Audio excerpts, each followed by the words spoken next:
محترم ناظرین، تصور کیجئے مکہ مکرمہ ذوالحجہ کا مہینہ، لاکھوں انسانوں کا مجمع اور ایک دل کو چیر دینے والی آواز بلند ہوتی ہے۔ یہ آواز کوئی عام آواز نہیں تھی۔ اے لوگو، میری بات غور سے سنو، کیونکہ میں نہیں جانتا کہ آج کے بعد تم سے اس مقام پر دوبارہ مل سکوں یا نہیں۔ یہ نبی آخر الزماں صلی اللہ علیہ وسلم کا الوداعی حج تھا، جسے تاریخ میں حجۃ الوداع کہا جاتا ہے۔ پیارے ناظرین، حجۃ الوداع 10 ہجری کو ادا کیا گیا۔ نبی کریم صلی اللہ علیہ وسلم نے 26 ذوالقعدہ کو مدینہ منورہ سے سفر کا آغاز فرمایا۔ ذوالحجہ کی 9 تاریخ کو میدان عرفات میں تاریخی خطبہ حجۃ الوداع دیا گیا۔ اس موقع پر تقریباً 1,44,000 صحابہ موجود تھے۔ پیارے ناظرین، اس سفر کی تفصیل یہ ہے۔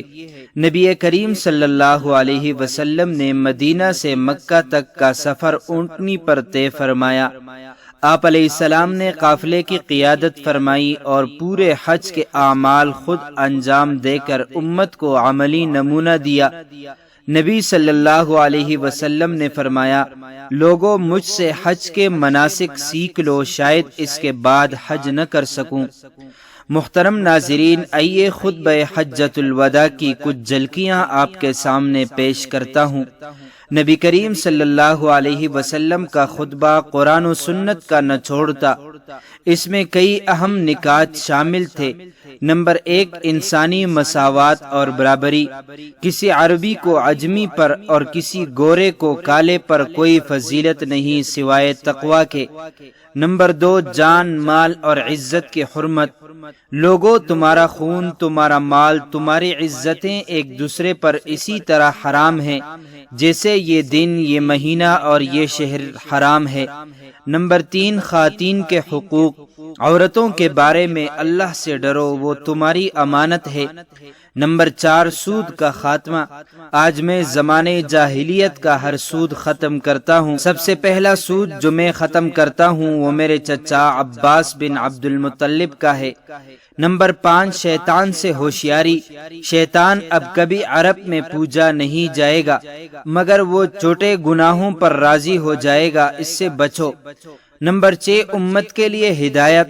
میں تم میں 2 چیزیں چھوڑ کر جا رہا ہوں، جب تک تم انہیں تھامے رکھو گے کبھی گمراہ نہیں ہوگے، اللہ کی کتاب اور میری سنت۔ نمبر 7، حج کے ارکان۔ نبی صلی اللہ علیہ وسلم نے حج کے تمام افعال خود ادا کر کے امت کو سکھایا: طواف، سعی، رمی، قربانی، حلق۔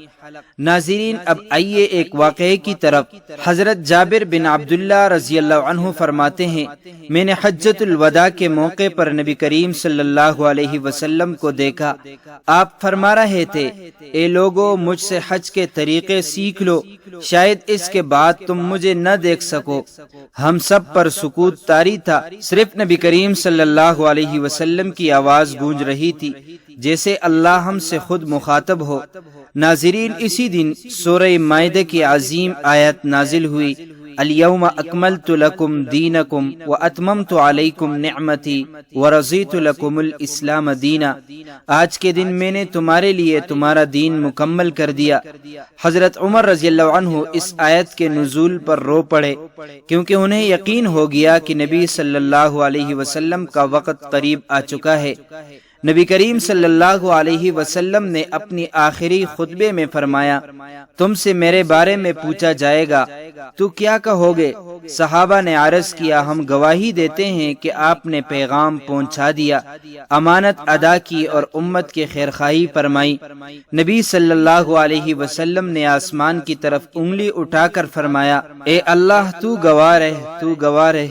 محترم ناظرین، یہ حج انسانیت کے رہنمائی کے لیے نازل شدہ آخری نصیحت تھی۔